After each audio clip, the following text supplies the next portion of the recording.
What do we remember in November of 2008? Was it this moment?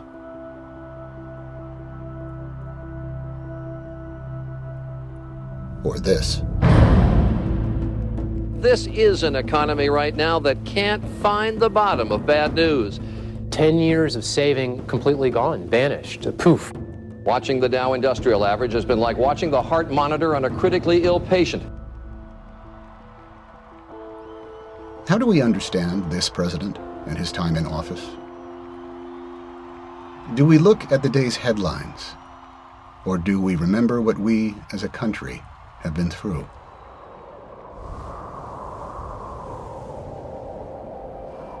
The president-elect is here in Chicago, and he's named the members of the economic team, and they all fly in for the first big briefing on the economy. Many of the leading financial figures of the world are taking the subway in from the airport and traipsing through the snow to get to the transition office. There was a screen set up for slides, but we might as well have been showing a horror movie because what was described in that meeting was an economic crisis beyond anything anybody had imagined. You had people telling you that the auto industry was literally days from collapse. The financial sector, kind of the heart that pumps blood into the economy, was frozen up and in cardiac arrest. The 6 months surrounding January 2009 is the worst 6 months ever that we ever had in the data. It was the biggest crash of household wealth that we've ever had in the United States. Christy Romer, the incoming head of the Council of Economic Advisors, said, "Mr. President, this will be as deep as anything we've experienced since the Great Depression, and millions of people are going to lose their jobs." Tim Geithner, the incoming Treasury Secretary, said the financial system's locked up, and Mr. President, it could collapse. And then Peter Orszag, the budget director, was the cleanup hitter and said this is going to add trillions of dollars to our debt. All I was thinking at that moment was, could we get a recount? Not since the days of Franklin Roosevelt had so much fallen on the shoulders of one president. And when he faced his country, who looked to him for answers, he would not dwell in blame or dreamy idealism. Our time of standing pat, of protecting narrow interests and putting off unpleasant decisions, that time has surely passed. Starting today, we must begin again the work of remaking America. As president, the tough decisions that he would make would not only determine the course of the nation, they'd reveal the character of the man. The first decision, where to begin. Which is 1, which is 2, which is 3, which is 4, which is 5? Where do you start? What I love about the guy, he says, we're going to do them all. Because we got to do them all, we don't have a choice to pick. He acted quickly with the Recovery Act, giving help where it was most urgently needed. The country had been hemorrhaging jobs. More than 3.5 million lost in the 6 months before he took office. Middle-class jobs and economic security were vanishing. The funding would keep teachers in the classroom, cops on the street, and first responders ready. And for those who were hurting, small business incentives, tax cuts for the middle class, and job training. Building bridges, highways, and infrastructure, laying the groundwork for a new economy and restoring the possibility of growth. But another immediate crisis confronted the president. Auto executives had asked for another bailout, and there was pressure to act.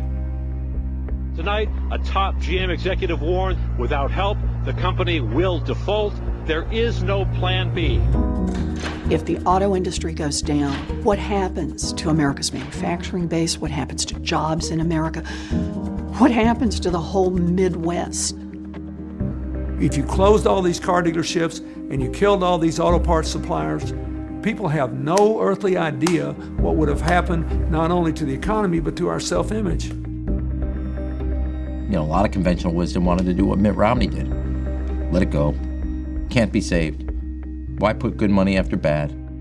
Everybody, Democrats, Republicans, I mean, it was overwhelming. Look at the polling number. Do not rescue the automobile industry. The president faced a real risk either way he went. He fails to invest in the auto industry. It implodes, the economy goes further down, and blood is on his hands. The president invests, and the auto industry just can't pull it out. That's on the president's hands as well. But he knew who it would hurt the most, and how devastating the loss of a job can be to an entire family. My grandparents taught me that a job is about more than just a paycheck. They grew up during the Depression, so they'd tell me about seeing their fathers or their uncles losing jobs. Even if you've got a strong spirit, if you're out of work for a long time, it can wear you down. He decided to intervene. But in exchange for help, the president would demand action. The Bush administration had given the car companies $13 billion, and the money was now gone. He didn't just give the car companies the money, and he didn't give the UAW the money. He said, you guys got to work together and come up, and everybody's got to have some skin in the game here. You got to modernize the automobile industry. So don't bet against the American worker. Don't bet against the American people. We are coming back. Because of the tough choices the president made, the stage was set for a resurgent U.S. auto industry. And it wouldn't be the last time this president would face a crisis that others would rather avoid. One of the most worrisome problems facing Americans these days is the cost of health care and the rate at which it has increased. It had been an issue that both parties had struggled with for more than 3 generations. This is a huge economic issue because we spend 17.5% of our income on health care. No other big wealthy country spends more than 11.8%, and almost all of them have better results than we do. Healthcare costs had been rising 3 times the rate of inflation, crushing family budgets and choking business. And he knew that he couldn't fix the economy if he didn't fix healthcare. And he wanted to bring Washington together to share the tough decisions.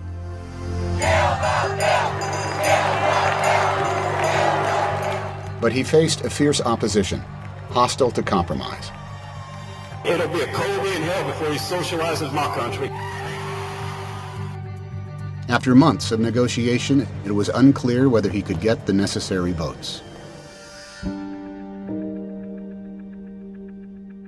Some advised him to settle. He could still claim victory if he accepted less. I regularly told him, look, you don't have to spill this much political blood. You won't get the health care accomplishment you're seeking, but you will have something. But he knew from experience the cost of waiting. When my mom got cancer, she wasn't a wealthy woman, and it pretty much drained all her resources. She developed ovarian cancer, never really had good, consistent insurance. That's a tough thing to deal with, watching your mother die of something that could have been prevented. I don't think he wants to see anyone go through that. And he remembered the millions of families like his who feel the pressure of rising costs and the fear of being denied or dropped from coverage. When you hear people saying that this isn't the right time, when you hear people more worried about the politics of it than what's right and what's wrong, I want you to think about the millions of people all across this country who are looking for some help. And when the votes were counted, that help would come. The bill is passed.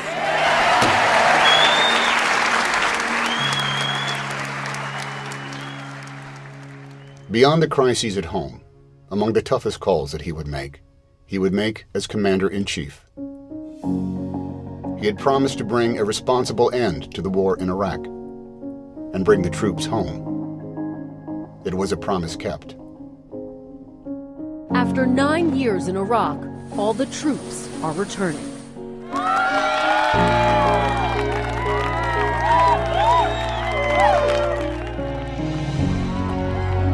Welcome home.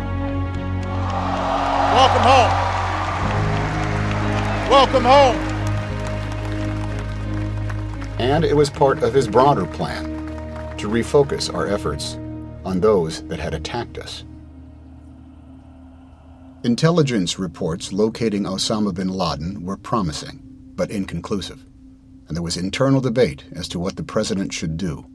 We sat down in the Situation Room. The entire national security apparatus was in that room. The president turns to every principal in the room, every secretary. What do you recommend I do? And they say, well, 49% chance he's there, 51. It's a close call, Mr. President.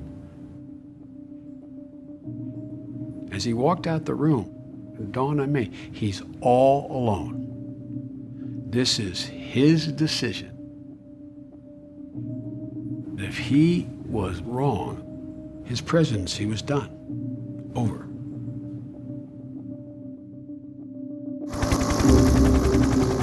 Today, at my direction, the United States launched a targeted operation that killed Osama bin Laden, the leader of Al-Qaeda. A small team of Americans carried out the operation with extraordinary courage and capability.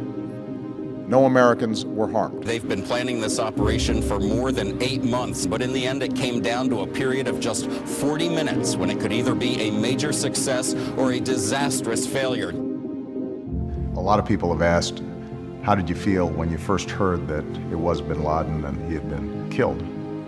And the truth is, I didn't have time for a lot of feelings at that point because our guys were still in that compound. And it wasn't until I knew that they were across the border, they were safe, everybody was accounted for, including the dog, that I allowed some satisfaction. He took the harder and the more honorable path. When I saw what had happened, I thought to myself, I hope that's a call I would have made.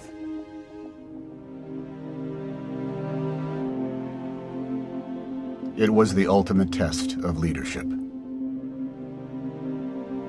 A victory for our nation. And there would be many others. His satisfaction, not in Washington, but with the millions of families who would feel for the first time the security of coverage. 2.5 million young adults now have coverage. 17 million kids could no longer be denied for pre-existing conditions. He expanded drug discounts for seniors. And with the Patient's Bill of Rights, Americans no longer will see their coverage dropped or capped when illness strikes. He restored science to its rightful place. He announced historic new mileage standards that will reduce oil imports. And the country is now on track to double production from renewables. Raising expectations in our schools with higher standards in 46 states. He reformed the student loan system, shifting billions in subsidies from banks and middlemen to millions of young Americans. Cracking down on credit card companies and mortgage lenders so the American people would never have to bail out Wall Street again. And when Washington stalled, he would take action, protecting everyday Americans from predatory lenders. Now, I'm not going to stand by while a minority in the Senate puts party ideology ahead of the people that we were elected to serve. Not at this make or break moment for middle-class Americans. They changed the way the world sees us.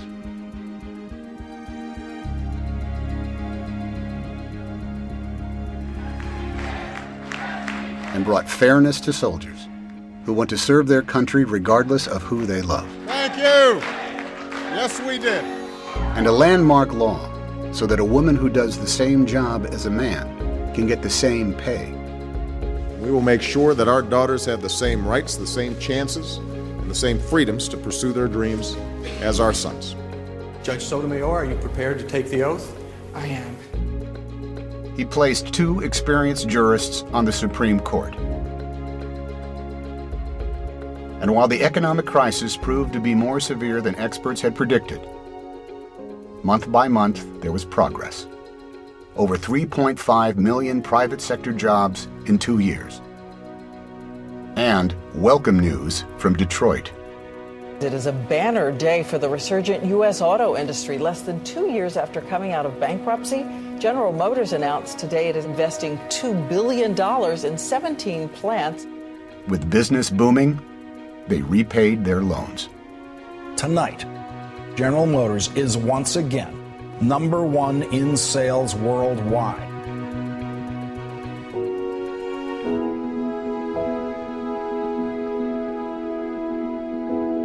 Time and time again, we would see rewards from tough decisions he had made. Not for quick political gain, but for long-term and enduring change.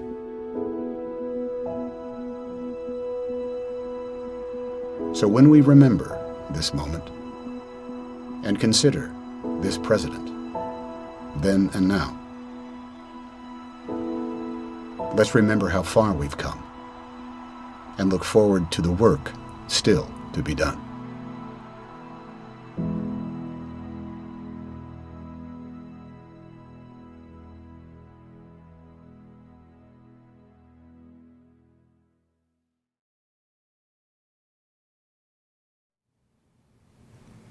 Hi everyone, my name is Mitch Stewart. I'm the Battleground State Director here at Obama for America, and we want to thank you for watching this great film. We really hope you appreciated it.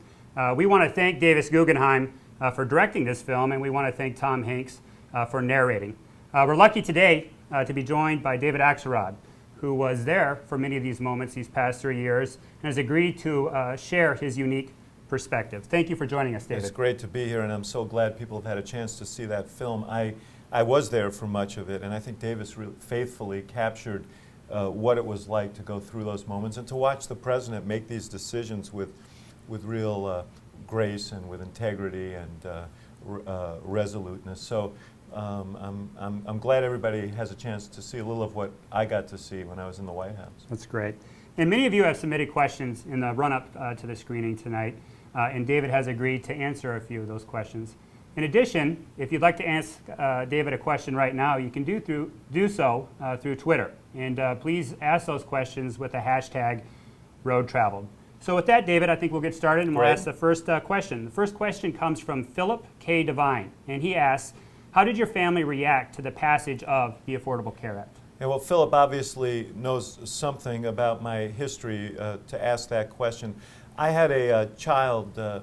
I have a child who's 30 years old now, but when she was 7 months old, my daughter Lauren was in her crib. My wife Susan found her limp and blue in her crib. Susan thought Lauren had died, and it turned out that she had had a seizure, and it would be the first of thousands of seizures that were tremendously debilitating to her. We went through surgeries and all kinds of issues in the ensuing years. But at that time, I was a young reporter living on a pretty modest salary. We had insurance, but it didn't cover much of what she needed, particularly her medications, which we needed to keep her from having seizures and to keep her alive. And so the stress was incredible, and we almost went bankrupt. So the night that the Health Care Act passed, I was with the president and some of the and the vice president and some of the folks who worked on the issue in the Roosevelt Room in the White House. We were watching the votes come in. Found myself getting up sort of unexpectedly to me, walking into my office, closing the door, and having a big cry. And the reason I had this big cry was because I realized that in the future, families won't go through the pressures and the anxieties that we went through when my daughter was sick and we were young. And it brought home to me the real impact of the decisions that are made, of the initiatives that you take, of the leadership that the president has provided on an issue that's going to make a real difference in the lives of so many Americans in the future. That's great. Thank you, David. Our next question from Twitter is, what plans does President Obama have to resolve our debt crisis? Well, there's no doubt that this is a challenge that we have to resolve. You know, when President Clinton left office in 2000, we had projected budget surpluses of $2 trillion, and we were on the road to erasing the debt through the policies that followed. Debt mounted, deficits mounted. When the president came to office, he was handed a deficit of over $1 trillion and an economic crisis that required emergency steps that would add to the deficits, and a depression in revenues that would subtract from the amount of money coming in, which also would add to the deficits. And all of this has created a debt challenge that we have to resolve. We have to do it in such a way as not to slow down our economic recovery, and we've been careful to try and avoid that. And in the long term, we have to do it in a balanced way, and this is what the president's been fighting for. He's laid out a $4 trillion plan to reduce the deficits over the next decade. Some of it would come from cuts that have already been made. He and the Congress agreed to cuts last summer of over $1 trillion in discretionary spending programs. Some of it would come from savings in Medicare and health programs, so-called entitlement programs. Some of it would come but some of it has to come from additional revenues. And this is where, Mitch, the big fight is, because all the proposals that the Republicans have offered suggest that we can resolve this issue without asking any more from anybody. In fact, they would continue the Bush tax cuts for the wealthiest Americans into the future at a cost of nearly $1 trillion in the next decade. We simply can't do that. If we do that, what's going to happen is we're going to have to make deep cuts in the very things that we need to grow our economy, in education, in research and development, in infrastructure to rebuild our country, and in clean energy so that we can get control of our energy future. These are investments we simply have to make. So we have to strike a balance and ask that everybody does their fair share so that we can move forward, deal with our debt crisis, but not in a way that cripples our fundamental ability to grow or our fundamental commitments to each other as Americans. Great. Thank you, David. Our next question is, attacking Iran will lead to higher gas prices and war. Does the president think risking the economic recovery and U.S. lives is worth it? The president's been pretty clear on this. All this, what he called loose talk of war, is destructive. It's destructive in terms of its impact, obviously, on oil prices, and it's destructive in the climate that it creates. There is no doubt that Iran cannot have a nuclear weapon, and the president's made that clear, and the world has united around him in making that clear to Iran. He's painstakingly put in place over a series of years, working with our allies across the world, withering sanctions that have put the Iranian economy in a state of disarray. We believe that there is the time and space to let those sanctions sink in, to ratchet them up further, and to put pressure on the Iranian government to come to terms with what they must do. And we need to let those work. That said, the president's not taking any options off the table, and we have to be very sober and serious about this. What we don't need, though, is for it to become a kind of casual campaign issue as it has in recent weeks, because that neither helps the situation in terms of containing and blocking Iran from producing a nuclear weapon, nor does it help the world oil markets, which are impacted by all of the speculation around what's going on in Iran. Great, thank you, David. And this is a question that I know a lot of our supporters who are tuning in will love to know the answer to. Rob asks, David, he just read Audacity to Win from David Plouffe, and he said it was a pretty incredible process. His question is, how often did you guys disagree? First of all, on behalf of Plouffe, who's now a public servant, I want to thank you for buying the book. Every little bit helps. But I must say, I've been privileged to work with David for a long time. We were partners for 6 years before the campaign.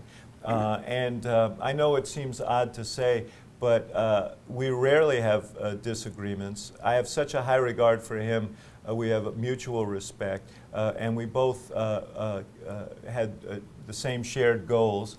And so we rarely disagreed. I can think of one instance in the 2 years that we were running in which we had a real disagreement, and it was over something trivial. It was over a scheduling issue. But it was a joy to work with David. He's incisive, he's brilliant, and he's passionate. And we shared a passion for electing the president, changing the direction of the country, pointing to a brighter day. I think it's what basically brought all of us together. And David was a great leader of that effort, and he's doing a great job in the White House today. Great, thank you, David. Our next question comes from James Isles, and he asks, how realistic is the West Wing TV show? I'm only just getting into it, and I love it. Well, first of all, I got to ask where you've been, because this show's been off the air for quite a while, but I'm glad you're catching up with it. And the truth is, you know, it obviously took dramatic liberties, because that's the nature of television. And every day wasn't filled with these dramas to the degree that you see on TV. But the pace of what goes on in the White House and the array of things that a White House has to deal with and a president has to deal with were surprisingly close to that. Now, they had a lot of people who had worked in the White House advising them on this series, but when you worked there, there were days when I thought to myself, you know, I remember the day the president was dealing with the auto intervention, what to do there. We had a couple of meetings on that. He had a long meeting on Afghanistan, and there were several other intervening things before we reconvened on the auto situation, and he made a decision. I went back to my office, slumped in my chair. The phone rang. It was Rahm Emanuel, the chief of staff, and he said, "Get in here. Fargo's underwater." And at that moment, I said, "What is this? An episode of The West Wing?" So there are days like that in the White House, and the pace of it and the sense of gravity when you're there is a really profound thing, and they captured that. That's great. Thank you, David. Caitlin asks, how can we prevent young Americans who went into the workforce in the past 4 years from being another lost generation? Well, I think that it goes to a larger question about the nature of the economy. We need to accelerate job creation, and you know, as you know, we've had 24 months straight now of private sector job growth, and that's positive, and it's been gaining speed, and that's positive. But there are really two economic challenges, and the second one is as great or greater than the first in terms of our long-term prosperity, and that is, how do we create an economy in which work pays, not just in which people are working, but in which work pays, in which people know that if they work hard, that they can get ahead. If they act responsibly, they'll be rewarded for acting responsibly, where everybody plays by the same rules, everyone gets a fair shake and a fair shot. That's how we built the American economy into the envy of the world, with a growing, thriving middle class and a sense that you could get the education you need, the training you need to make the most of your life, and that's where we need to go. We need to augment and enhance educational opportunity in this country so everyone gets the training they need. And the president's launched an initiative through community colleges for folks who aren't necessarily going down the college track but are looking for technical training to take up jobs of the future in conjunction with businesses. I mean, we have a whole array of initiatives that we need to pursue. We need to invest in research and development so that we're on the cutting edge of innovation and technology. We've always been there. We've got the great technology companies in the world coming here or starting here, but we need to stay on that edge. A lot of the great technology that is behind Google and the internet. So these began with government research. We have to continue that commitment. We have to invest in a new energy policy so that we're not only increasing production of oil and gas in the short term, but we're developing new energy sources all the time. And we've doubled the use of renewable energies in this country, of wind and solar and biofuels, and all of this is producing new work opportunities. But we have to have an aggressive plan to grow this economy in a way that offers the broadest possible opportunity. And that's a lot of what this election is about, because the guys on the other side have a different view, which is if we just do what we've done before in the last decade, cut taxes at the top, release Wall Street to make its own rules, allow Wall Street to make its own rules, and essentially back off and at the same time cut education, cut research and development and the other things we need, that somehow we're going to prosper from that and that young people are going to find the opportunities that they need and deserve. That's not going to happen. And so this is a very consequential election from the standpoint of a young person just entering this workforce. Great. Thank you, David. And we appreciate your time that you spent with us. We have time for one more question, and that is, what will the president's re-election campaign do about the voter ID laws in states targeting middle-class, elderly, and low-income voters? Look, there's no doubt that Republican legislatures and governors across this country have made an attempt to try and win the election of 2012 and 2011 by passing laws that are restrictive, that are meant to discourage participation, particularly by key constituencies that have voted Democratic in the past. And we have resisted those through a variety of means. In a state like Ohio, for example, we've tried to put this on the ballot, and we have put it on the ballot so that voters will decide whether they think this is appropriate.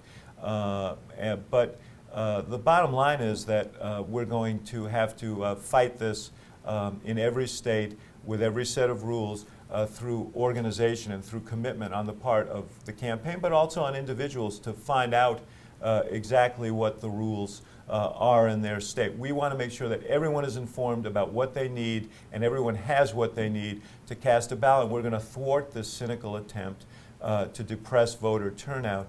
I guess the difference between our party and their party is we'd be comfortable if every single American who was qualified to vote did vote. We think that would be a great thing for this country.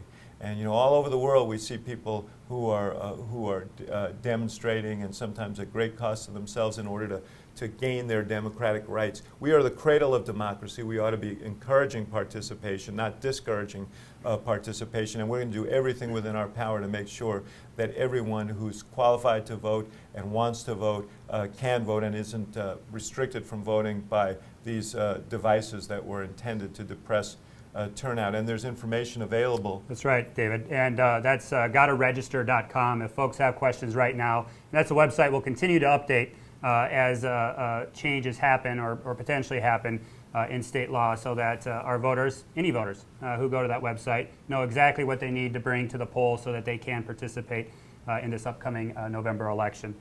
So David, thank you so much for participating with all of us this evening. And for folks who are interested, whether it's talking to people about changes in local law, or getting out and registering voters, or knocking on doors, or talking to their neighbors or their friends about why this election is so important, please go to barackobama.com/volunteer and sign up to participate. Thank you all so much for all that you do, and we look forward to talking with you all again very, very soon. Thank you, everyone. Good night.